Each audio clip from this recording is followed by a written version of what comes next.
Makasih pemirsa, masih mantap digerebek.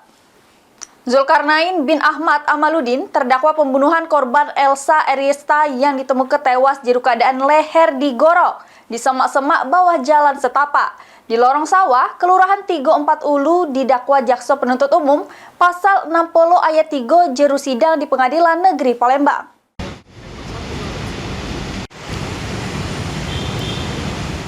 Zulkarnain bin Ahmad Amaludin, terdakwa pembunuhan korban Elsa Erista yang ditemukan tewas di keadaan leher digorok di semak-semak bawah jalan setapak di lorong sawah Kelurahan Tigo 4 Ulu, Kecamatan Seberang Ulu 1 Palembang.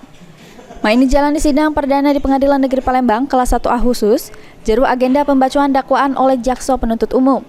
Jeru dakwaannya jaksa penuntut umum Ursula Dewi di hadapan Majelis Hakim Ketua Agung Cipto Adi mengungkapkan pembunuhan tersebut terjadi pada hari Minggu 10 November 2024 sekira jam 1:30 dini hari. Pas korban bersama terdakwa serta kawannya pergi bersama untuk mengkonsumsi narkoba karena terjadi perselisihan antara korban sama terdakwa, sehingga terdakwa nekat ngelukai leher korban pakai pisau yang membuat korban tewas di tempat. Akibat perbuatannya terdakwa dijerat pasal 60 ayat 3 Undang-Undang Republik Indonesia Nomor 35 Tahun 2014 tentang perubahan atas Undang-Undang Nomor 23 Tahun 2002 tentang perlindungan anak.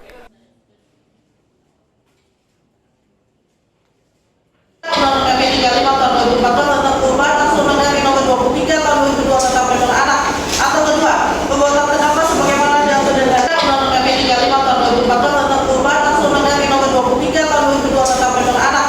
Atau kedua, perbuatan terdakwa sebagaimana diatur dalam diancam dalam pasal 338 KUH pidana Mahkamah Dasar untuk ditandatangani. Sidang selanjutnya pada pekan depan, jeru agenda pemeriksaan saksi yang dihadirkan jaksa penuntut umum. Herwahyudi, PAL TV.